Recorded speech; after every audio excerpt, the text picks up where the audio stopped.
Hey guys, gals, and non-gender conforming folk. I'm Anu. And I'm Gia. Welcome to the very first episode of Hardcore Perspectives, where we have comedy, current events, and cookies. All the cookies. Today we're going to be talking about dating.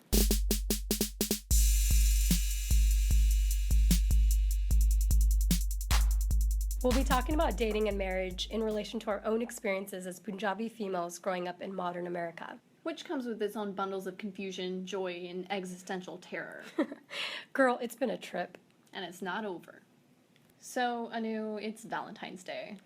Oh, right. Yes, it is. Joy, right? Joy. And this is the first year in my 25 years of existence that I'm actually in a relationship. Oh, that's awesome. Yeah, I'm pretty excited about it. Yeah. That would be good. Getting chocolates, flowers, maybe. That's so cliche, but... Yeah, but I mean, sometimes cliches are awesome. Right. Because chocolate is awesome. Chocolate is awesome. Chocolate's never a cliche. Awesome. Yeah. That's cool. I'm still single, which is good, which is fine. Yes, it is. That was said really weird. I think it's just like all the bullshit emotional propaganda that every person gets during this time of the year. Yeah, for sure. I mean, personally, I like being single. Yeah. But everybody else made me feel guilty about it. Right. But it gives me a reason to self-indulge in chocolate and waffles. So it's fine.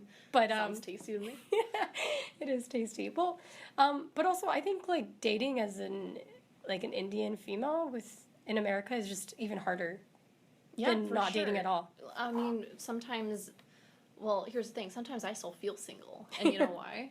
Why? Because I can't tell my parents I'm dating. Right. I'm still getting grilled about arranged marriages because I have to keep these two spheres of my life totally separate. How weird. I know, but we're getting ahead of ourselves. Let's tell our listeners why I have to keep my dating life and my home life separate. There's a reason. So both Anu and I are our families are from Punjab, India. Both our parents had arranged marriages. Right, which is not a foreign concept probably for most of y'all either, but that's where they didn't get to choose their partner. Their family chose who they married and really what family they married into. Exactly. And it was more of an economic union than it was, say, a companionship or love-based. Yeah, it was not like, chemistry. That was not at the forefront of an arranged marriage. It was like, where can this person fit and play a fulfilling role? It was more of a business transaction. Yeah, which is a really cool way to look at it.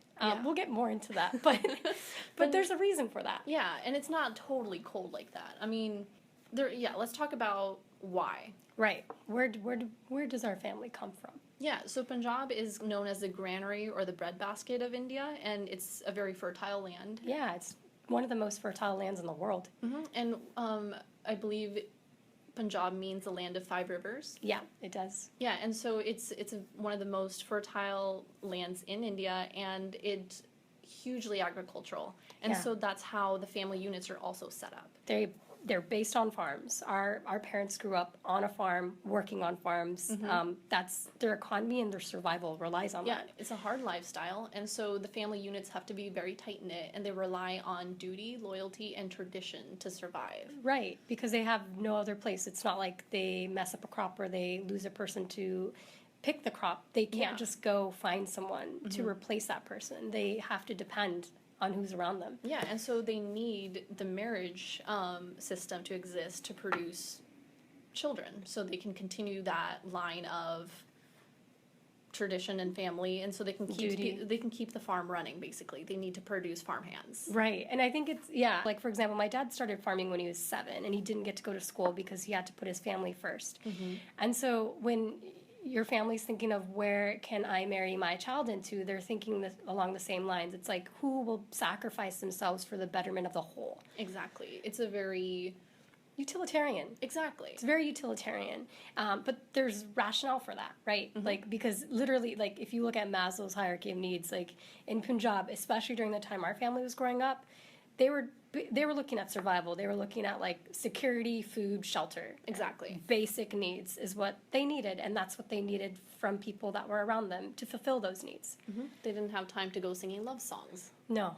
It wasn't like, what's that movie with the boombox? Oh, what is it? Dun, dun. Oh my gosh. I can't remember. I know it's a John Hughes movie, and it's got, what's his face? He's a long hair. He's like dreamy looking. Well, everybody knows what it is. Yeah. You know, the epic boombox scene. Exactly. That was not happening in Punjab. Also because they probably didn't have boomboxes. But yeah, so that's what was happening. And also, like, I think it's important to bring up life expectancy during the time our parents were alive was like 45, which is not a lot. So really, like, short and long-term goals were, what does that even mean? Like, Right. your whole span of time has changed. So there's also this, like, I need to get married quickly because we have a short time to figure out how we're going to live. Yeah, it needs to happen, and it needs to happen now. Right, and they didn't have infrastructure for education and stuff, so the literacy rate was pretty lower for females. So ain't nobody got time for dating. No, dating was not a thing. You didn't have dating. What is that even? Right. What? No. We'll get to that. Right. I think, Gia, it's important to emphasize also the kind of patriarchal society as well, because it wasn't all just need. No, it wasn't just economics. It was also based on the patriarchal structure. You know, dowries are a huge thing. Right. Females were less educated, and women, like, you know, sex for girls was a total no-no. So it was a very controlled situation for the girls. Definitely. I mean, and look at the dowry system. If we just say arranged marriages are economical, then that doesn't make sense, because not only are you giving your daughter, and if you put it in economic terms, a person that works for you away, which is super cold, but you also have to give that person money. It's like, okay, thank you for taking this person off my hands, but she will work for you her entire life. It's a bizarre concept. Very bizarre. It's messed up. It's like girls are considered -1 on the scale. The economic model. On the It's economic scale. Yeah, males are 1. Yeah, so there's also that, and you can't ignore that. Since our families moved us here, we grew up, you know, they brought that way of thinking over with them, but then we also grew up with a much more modern American version of what relationships were. Right, mainstream America is so different. Arranged marriages are not the thing here. But I think when it comes to dating, I think the important question to ask here is, like, what's the purpose? Yeah, why do people date? Yeah, why do people date? And so I think for what I learned, they had chemistry with someone, they had physical connection, they wanted companionship, or, you know, they think they found their soulmate. Right, and ultimately, even if you don't believe in the traditional kind of marriage institution, which I don't know how I feel about either, like this kind of feeling for a companion or a partnership. Exactly. In the shorter long term. Yeah, you know, all I want is someone to watch nature documentaries with and to carry me around like a princess. Oh, that would be amazing. Right? I don't think I'm asking for too much. No, not at all. In an arranged or a love marriage, like, that should just be a thing. But just very different concepts of what marriage is, because I think 93% of married couples in America say that love is the foundation of a marriage. Yeah, married couples in America. Yeah, but my dad, he's, like, when I talked to him, he said the foundation of marriage is compromise and duty. It's less sexy. Yeah, much less sexy. But I think the response to my family whenever I'm like, oh, but marriage, when I was young, they'd be like, marriage is something you have to do. And I was like, okay, kind of put off by that. Yeah, and it was an interesting dichotomy to live with. Right, and yeah, because this idea of, like, this romanticized kind of notion of love and partnership in America just never crossed our parents' minds. No. Even with Bollywood movies. I mean, it's weird because, like, Bollywood will portray similar, you know, maybe even more heightened ideas of love and romance than Hollywood does at times. But then, super dramatic. Yeah, but then when our parents watch it with us, they're like, that's not real. Right, it's like a fairy tale, which of course happens in America too, but it's even more detached. Exactly. From, like, our the lives. actual culture. Yeah, they watch it and it's like, oh, that's fun because it will never happen. You know? They just, like, scoff at us, which is, like, finding that. Which is so funny because I feel like in America I learned about, like, romance and love, and I was, like, so obsessed with the idea as a kid because of movies like Bridget Jones' Diary, and, like, recently He's Just Not That Into You, and it's like I really fell in love with it, but it, like, makes you feel like it's something that can happen, like this magical spark, whatever spark is. Like I want fate that. Or destiny, and that it comes, you know, swoops down and finds you. Right. I think Ravi Patel. Have you heard of him? Yeah, he did the documentary on Netflix, right? Meet the Patels. Meet the Patels. Check it out. Yeah, and he kind of put it very accurately in saying that in America, love is, like, almost passive. Like, it just happens to you, and it's magical, which is such a foreign concept to our parents, you know?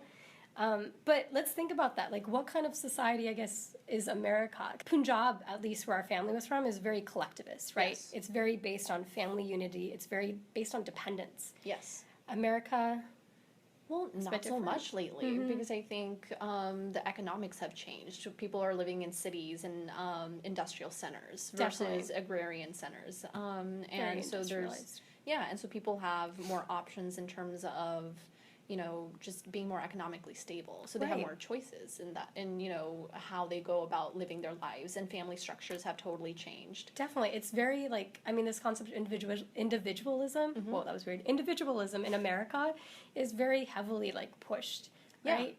Pull yourself up by your bootstraps, Exactly.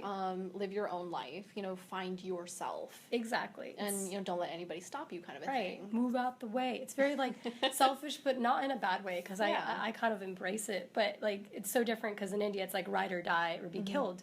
But that's because of how they grew up, our Yeah. families Yes. in particular.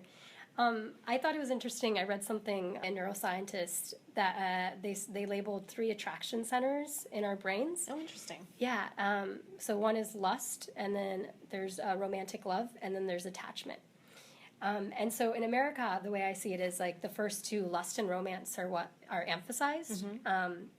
But in India, I feel like we really focus on the third piece, which is attachment. Not that the first 2 are absent, but we do focus on attachment. No, that totally makes sense to me because they're thinking about long-term economic relationships. you know? Right. So they're looking for the attachment center to activate. It kind of reminds me of Aziz Ansari's book Modern Romance. Oh, yeah. And how he talked about the differences between romantic love and companionate love. Yeah. So the romantic love is the initial, we're totally in love, the honeymoon Honeymoon. phase. Yeah, Yeah. exactly. And then that dies down after 2 or 3 years. Right. And then in the 4th and 5th years, the companionate love kicks in, or should kick in if you got a stable, healthy relationship. Right. And that's kind of the love that you tend to have for your family members and long-term friends, and the love that'll get you through long-term relationships in a Right. stable manner. Right, because our families, when they're looking for someone, they're looking for a family one. Like, that's already telling. It's like, once you don't marry an individual in an Indian arranged marriage, you marry a family. So you, like, leaving that relationship is you basically leaving 5 or usually like 50 people because the families are so big. Yeah, so, let's be real. We all had 20 cousins. Exactly. So your stake is higher in the relationship, and I think that's a big thing: investment and stake. So like For if you sure. got $20, if you put $1 in different markets, one market loses. It's not a big It's deal. not a big deal. But if you put $20 all in one market, you as good as dead. Yeah. Like if that falls apart. So it goes back to like the utilitarian way of going about a marriage, such as an arranged marriage. And it reminds me of what your mom talked about, like she did the work first, Right. is right off the bat. She had a high stake relationship Right. from the beginning, and she had to put in the work because, this is what you did. This is what you get. Yeah. And also like our families had to like move across the world with this one person. Yeah, because I mean, So- like, think about our moms, and our dads as well. Like, Yeah. they met this person, and then they were married to them, and then they had to move to a different country For sure, where where they they didn't speak the language. Didn't know anything. I mean, my parents didn't see each other, I'm pretty sure, until like the day they had to get on the plane. Yeah, I was like, oh, nice to meet you. But like, in a way, I feel like it's almost kind of like when you go through a tough experience with somebody, or like personally for me when I studied abroad, and you're in a foreign country with these people that are coming from the same country as you, it bonds you so quickly. Right. Even if you're strangers at first, but that shared experience, especially when it's challenging, Exactly. creates this kind of everlasting bond. Yeah. It's fun talking about India and America exclusively, or mutually exclusive of each other in terms of like marriage and love. But where does that leave us, Gia? Because we're kind of in both. Yeah, we hella confused. We're just like lost in this gray area. Yeah, and it's been tough dealing with 2 very different cultural expectations growing up. And Yeah. I think in a lot of ways, it messed me up a little bit. Still messing me up. I know. I think I'd like come back from like school and be like, oh, I'm in love with like NSYNC, or like I'm crushing on Justin Timberlake. I don't know what to do with these feelings. And your mom was like, sure you are. I was like, you're getting married at 21. Although I feel like I'm a success story because I'm not married and I'm 24. Holla. Hey. But no, there was literally this one time where I wrote in a journal about this like drummer guy who was in my, who rode the same bus as I did. And he was just like beautiful, had long hair, blue eyes, you know, kind of very... Very Fabio. Very, very Fabio. A middle school Fabio. And I was just so infatuated, and I wrote about him in my journal that I carried around. And my mom found that journal like a week after. Oh, shit. Right. My butt just clenched. Mom finding your journal? That's probably like the worst, especially when I'm talking about a guy. Yeah. So, but she pulled... You're lucky you didn't die. I know. I think I'm living still. But she pulled me into the room, and like I was in 6th grade. Okay, so she pulled me into the room, had me sit down on the bed, pulled out my journal, and that's when I was like, oh shit. Yeah, oh shit is right. And she started crying, and I remember her saying, she was like, you don't actually believe this. You don't actually feel this way. Please tell me this is a lie. And I was like, yeah, it's a lie. I don't feel that. That totally messed me up. Yeah, it was the getting your feelings policed. It was the feeling the shame and the guilt for feeling like a normal person. Right. Because, you know, again, like, girls aren't allowed to be sexual beings at all. And No. we were always told to be, you know, the good girl. I feel like I went around denying my femininity because I could see it in our culture that boys were treated better. I mean, when boys are born, they throw parties, and when girls are born, they try not to be sad. They tried to be like, next time it'll be better. Exactly. You'll have a boy. Don't feel too bad. Next time you'll have a boy or something, which is degrading. It is, but I was a huge tomboy. I was too. Yeah, because I was like, no, I'm valuable. Yeah, and Fuck then feelings. I was super competitive, and I would like suppress my feelings. Yeah. And it was kind of like this weird overcompensation for, you know, feeling like I was worth less. Which is ridiculous, but it's true. That's what happened. Exactly, and I spent so much time trying to earn value and external validation. And like the whole family stuff did get ingrained. You know, the respect and like the loyalty for duty and tradition. I think we both carry that too. We basically didn't date when we were younger because this is, I mean, what we're not real girls. So, and we were really conflicted with how our families told us. I wasn't ready to go to hell for being a hoe. Yeah, exactly. There's a lot of shame and guilt. But I think it's important to also emphasize, because I don't want y'all to think that India is this kind of really like conservative and like horrid place, because things have changed in India for different places. I mean, just like in America, there's different classes of people, because I mean, based on, you know, their economic status and their own personal religious beliefs and traditions, India's a very diverse place. So our personal experience doesn't stand in for every Indian's experience. No, and remember, our parents moved in like the 80s? So they're moving all the traditions and the socialization that they got from their time in India growing up, and they're implanting those traditions and those mindsets here in America. So, because culture is a fluid thing, right? Yeah. But like when you uproot that culture into a new culture, then you're kind of keeping it constant. Yeah. So our parents are still thinking the same way they did back, whatever, in the 80s, 70s. Because it was isolated. It was isolated. And I mean, I feel like it's changed for them in a certain way too. It kind of reminds me of species variation. Oh yeah. Tell me more. What? That sounds sexy. Getting all fancy with my scientific terminology. Ooh, turning me on. Isn't it like Darwin's birthday today? Is it? I think so. That's hella better than Valentine's Day. But anyway, so like speaking of like. I'm thinking about the Galapagos Islands. When species would fly in from the mainlands and land on those islands, they would get cut off from their the larger gene pool, right? And so they would start getting mutations and start developing into a new species. And I feel like sometimes that happens with cultural variation.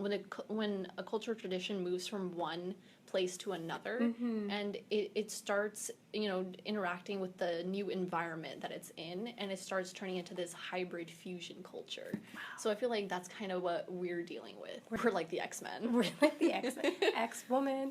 But yeah, that's awesome. I don't know how to navigate that yet, but I think we're both still just figuring it out. Brings us to, you know, I feel like we have been privileged to be self-actualized, or like at least beginning to. Right, because like remember, our parents didn't have access to like education or money, technology. Like they didn't have Netflix. No, they didn't have cars or cell phones, internet, privacy even. No, or electricity. Like in Punjab. Punjab, they'd shut that off Intermittently. So many times. And they still do that. Government corruption. Very much, yeah. The other thing for women, we have sex education and contraception. Right. Which is a huge thing. It's important, though, because...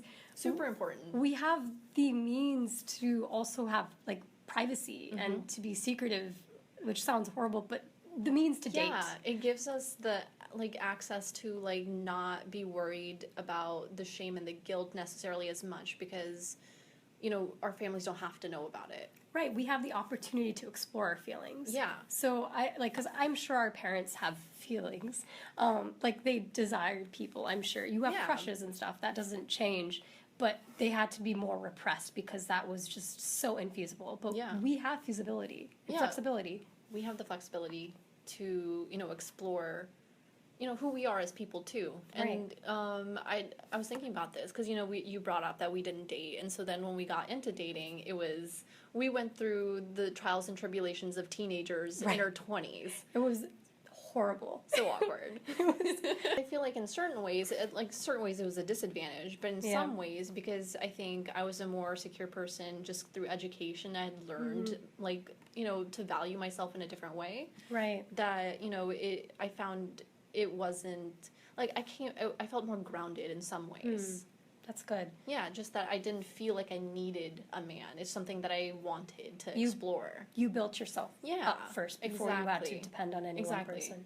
That's cool. So how do you feel about dating? So I found dating to be really empowering. I don't know how it was for you, or because for my family, I started getting rishtas or marriage proposals from various people, like our family friends and external social networks would call in and be like, we have this boy and we think he'll be good for your girl, this is his education, this is what he does, and all this weird. All the biodata, all the stats. And are you interested? And my parents would constantly be like, take it, you should marry him, you don't know, your options will run out very soon, very quickly. So I always felt like a carton of eggs. That is horrible. With an expiration date, That is horrible because we're amazing. That should not be a thing. But my self-esteem was on the ground. Yeah. So with dating, I found that, just hopping on Tinder was like an instant self-esteem boost. Because Tinder. So many ego boosts on that. Which sounds weird, but, I saw all these guys that were interested. And it was like, oh, I do have some worth. People, it's not just this one guy that my parents are telling me to marry. For sure. I have options. For sure. I mean, I think it shows that people value you. Yeah. In a way. They actively, it was an active act of, I find you intriguing and valuable, and I want you to be in my life. Yeah, it was a thing that I didn't want somebody else writing my life story for me. Right. That's really cool. I think dating can be empowering, and I totally feel for that. I think for me, I'm still affected very differently with the way our families kind of brought us up in this realm, in this arena. And I can't separate this idea of a marriage with dating, which is so weird, but I think I see dating as a gateway drug to a marriage or some long-term commitment, which I don't want to do because I feel like it inherently for some reason degrades my value, because I'm still why our marriage is celebrated as such a success. Right. I love celebrations, but I feel like that celebration surpasses my career and my education for some reason. Especially as a woman. Yeah, which just pisses me off. Yeah. So I'm just spiteful, which is what I'm saying. You're just hella salty. I'm hella salty. So yeah, but that's where I'm at. But I think dating can be cool. Yeah, and because that's how it was for me. I mean, it was nice to date different types of people just to kind of zero in on what I wanted. Or it was just a learning experience. I mean, heartbreak, I think, is a character builder. Definitely. Okay, yeah, I know that. Yeah. Still salty. But that's okay. You said dating a lot. So that's another interesting thing, because we have things like you said, Tinder, and we have other dating apps and stuff. So let's talk about choice and all that. Yeah, let's talk about choice, baby. Let's talk about choice, baby. Let's talk about you and me or some other person, because you and me and three, because things get freaky. Especially on Tinder. Yeah, you would just have a lot of people. Yeah, let's talk about choice. So I was thinking about Helen Fisher. She's an anthropologist and also a scientific advisor for Match.com. What a badass. I know. And she's got a lot of interesting TED Talks and, easily accessible on YouTube. And one of the things that she said that caught my attention was that, like, once you have more than 5 to 9 options, your brain kind of can't choose. Like, it kind of shuts down. It goes into, system overload. Yeah. It's like, oh, hell no, I did not sign up for this. Yeah, and so then you invest less in whatever you're doing. Because I was thinking about myself. When I first started dating online, I was so caught up and kind of playing the game. Like, especially living in America, being such a consumerist society. We're always looking for the best thing, Oh, yeah. I mean, we have Netflix. We're in an era of Netflix. Yeah, like, so how instant are you supposed access. To find? Yeah. Instant access, and you always have a bunch of options. Right. So how do you focus? And so for me, I was dating a different guy every week. Right, damn. Get it, girl. Which was, good, fun in the beginning, but then it's like you're putting so much, you're spreading your effort. Right. And then I started dating just the same guy. Like, I went on 3 dates with the same guy every week. Right. And that made all the difference, because then I was treating this person on a human level. Right. I wasn't treating him like a commodity. Right, yeah, you're not, once you, like, make that kind of investment in a person, hopefully you stop thinking of, like, oh, is an alternative better? Exactly. And I bet, like, the weekly date was like, okay, well, I'm meeting with you now, but maybe the next week guy will be better. Yeah. It's like finding, I think, again, in Aziz Ansari's book, like, looking through Yelp to find the best taco truck, and it's like it takes you 2 hours and, like, lunch is already passed. Yeah. And you're left unsatisfied, which is another interesting thing. So, like, in an era of choice and an abundance of choice here, you think of our family who had to, like, grow up with this idea of arranged marriages, their perceived kind of expectation of happiness, I guess, with less choice, they expect less as well. So maybe overall they end up happier because they never really expected much to begin with. I believe that. Which is an interesting thing. But, like, in modern America, where you have, like, so much choice, you have a higher expectation, like, to be happy. It's like, I am entitled to supreme happiness. It's the entitlement. Right? But then you're just unhappy because you're always expecting more. Exactly. Because I feel like for our parents, like, they were just grateful to, like, be stable and alive. Right. I am not dying. My kids are educated. Exactly. Which is a very humble way of living. But I'm totally not that way. Like, I totally expect to eat the best tacos every time. And the best ice cream. I get all of the flavors. Yeah, exactly. Because there's so many options. I want the triple scoop. I can't make one choice. Yeah, but, like, honestly, we'd probably just be as happy with chocolate and vanilla. Right. Swirl would be better. I'm down with that. Speaking of swirl, let's talk about interracial dating. Oh, snap. What a transition. Yeah, let's talk about it. Yeah, so, like, I'm kind of all for it. I'm in an interracial relationship right now, and it's fun, and it's not... Represent, girl. But, there was, like, I had fears going into dating people that weren't of our culture, just because I was thinking, am I kind of like a flavor of the month kind of a thing? Right, like, exoticizing. Exactly. Or, you're, like, fetishizing, and then also, like, am I just a fad? Right, right. Am I, like, the new hot thing to bang? Exactly. And then, move on to the next thing? Like Skittles, like, taste the rainbow one by one.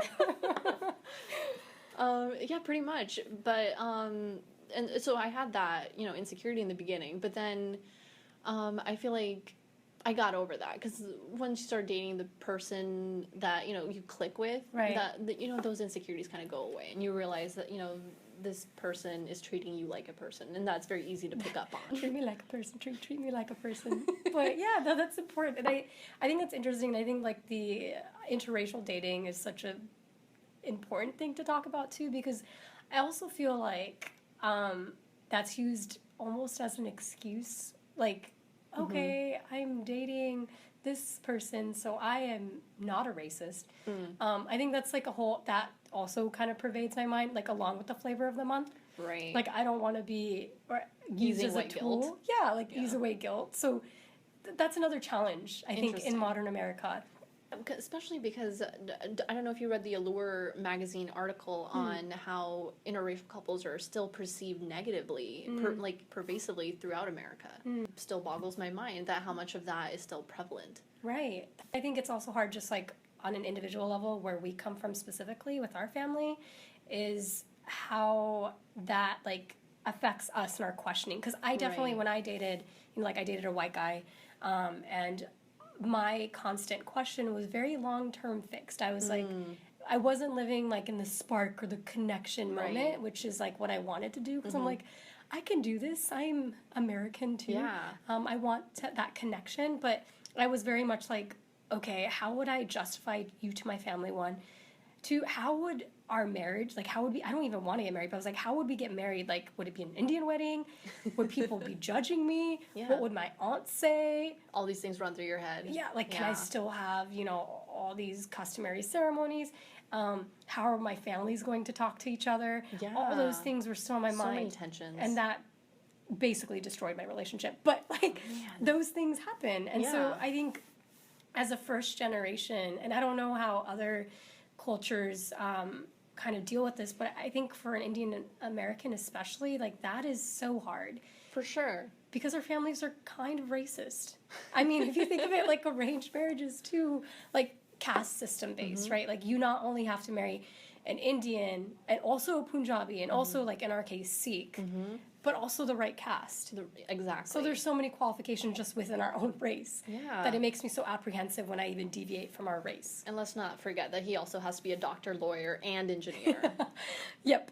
PhDs lined up, No, it's true because the racism is prevalent on both sides of the aisle. I mean, sure. like it's our families also have this kind of negative view of, well, maybe not necessarily white people, but like just like interracial marriages. Yeah, it's definitely judged. Yeah. They definitely be giving a side eye, especially in online dating. Like you're profiling people, right? Like it is kind of, it's not like an arranged marriage because you're still taking initiative and it's still like individual choice, but you are like kind of screening people. Yeah, for like, sure. oh, what's your education? Does that equate to a status that I want? Will you keep me safe? Like those are questions that subconsciously It definitely goes through your head. Yeah, go through your head. Was there a book about this? Okay, Cupid. Oh, right. It was the Dataclysm by Christian Rudder. Yeah. I think he was talking about. Are you talking about how African American women are perceived? Right. Yeah. So they're African American women are the least likely to get hit up on social media or dating sites, and least likely to get matches. Right. And that's just just perceived image from their profile pics. Right, which is so horrible. I know, they don't even get a chance. I think Helen Fisher was also talking about this, that dating apps they've changed the way we meet people, but they haven't changed our brain's natural algorithm of how we perceive people and our cultural baggage that we bring into the dating field. Right. So whatever our societal, makeup is, whatever our own biases are, we're bringing those into the dating field. For sure. It doesn't change a systemic problem. No, not at all. And I think that's another big thing, because I've also heard, like, people in interracial relationships being like, okay, well, we're cool. We're, like, what modern America is supposed to be. And it's like, they're, like, put on a pedestal. But it's like, well, that's not really fixing any problem, right? Like, that's like saying, oh, Obama was president. We had a black president. So, of course, racism doesn't exist, which sadly people do say. Yeah. And it's like, obviously not, because we have Trump in office. Like, that, It's a systemic problem. it's a systemic problem. And I think those are questions that are pretty glaring in especially dating now. For sure. And just from us, it's something that constantly goes through our heads. Well, like I'm still pretty hopeful. Just from my interracial dating experiences, I tend to think human beings are more similar than they are different. Yeah. And I think what really matters is value systems. Right. And, if you have similar interests and similar family values, I think there's a chance to bridge those. And that's where I think my view on marriage may differ from yours. Yeah. Because for me, it's more about a union of two different family units. And especially if it's interracial, I feel like it would be even more important to me to bring those together somehow. It would be a bomb-ass celebration. I know the food would be amazing. It would be amazing. The music would be mixed. Like, amazing. It would be fusion. Yeah, fusion culture, hey, celebration. And Yeah. speaking of fusion, I think you had an Eric Fromm quote, right? Yeah, so I don't know. I just want to tell you lovely folks that I think it's important that, like, the concept of love and, like, partnership is such a social construct. And so I think this was important for me to talk about because I feel like I grew up with a lot of flack from my friends, like, oh, arranged marriages are so horrible, or like this way of thinking, like, how could you do that? But social construct, right? There's reasons that these kind of develop. So anyway, psychologist Eric Fromm, he in his book called The Art of Loving, had this quote that I thought was good. He says, "Love is a conscious choice that in its early stages might originate as an involuntary feeling, but which no longer depends on those feelings, but rather depends on conscious commitment." Boy, he rings it true, though. You know, doesn't that just sound like a fusion of our two different cultural experiences? That's basically the arranged us. marriage, attachment, long-term commitment with Sustainability. with our, ability to now date and find the Feelings. initial attraction. Yeah, Right. so the feeling versus We've got feelings. exactly. It so merges we can them. blend them. So I'm pretty sure we've got Eric Fromm on lock here. Yeah, And it makes us I feel it. makes us prime for the dating world. I don't know about that. But This whole podcast was like opposite of prime for the dating world. But, you know, No, I think that's a beautiful quote. And honestly, it kind of just, I think people forget that love is a conscious choice over and over again. Yeah. Like a piece of paper, like marriage is not a piece of paper. That piece of paper is not going to keep someone with you. Right. It's them choosing you over and over again. And that is built on so much more than a piece of paper. definitely. That was beautiful. Thank you. Yeah. I choose my coffee every morning like Yeah. that, too. So... Coffee's your true love. Got to get that creamer in there too. Yeah, so I think that's good. And if people are still very like skeptical of that, the Urban Dictionary also had their own definition of love, which was nature's way of tricking people into reproducing. So remember, love is very much a social construct, and don't just love. Don't worry about what your status is. I don't know. Now I'm just compensating because I'm single. That's beautiful. Just All love. the single ladies. All the single ladies. Beyonce is my true love. Just crank that jam. Yeah. But yeah, anyway, we love you all for listening and for listening to our story. Yeah, thanks for listening to us banter for a while. Yeah. I could really go for some ice cream. I could too. Honestly, all this talk about love is burning up some calories. I think that's for all. I'll take you up on that offer. Chocolate vanilla? let's go do it. Let's do it. Hey guys, thanks for listening to us. And now we want to hear from you. Yeah, tell us about your dating stories, especially if they're cross-cultural. And join us next time for our segment on superstitions on Hardcore Perspectives. Ooh.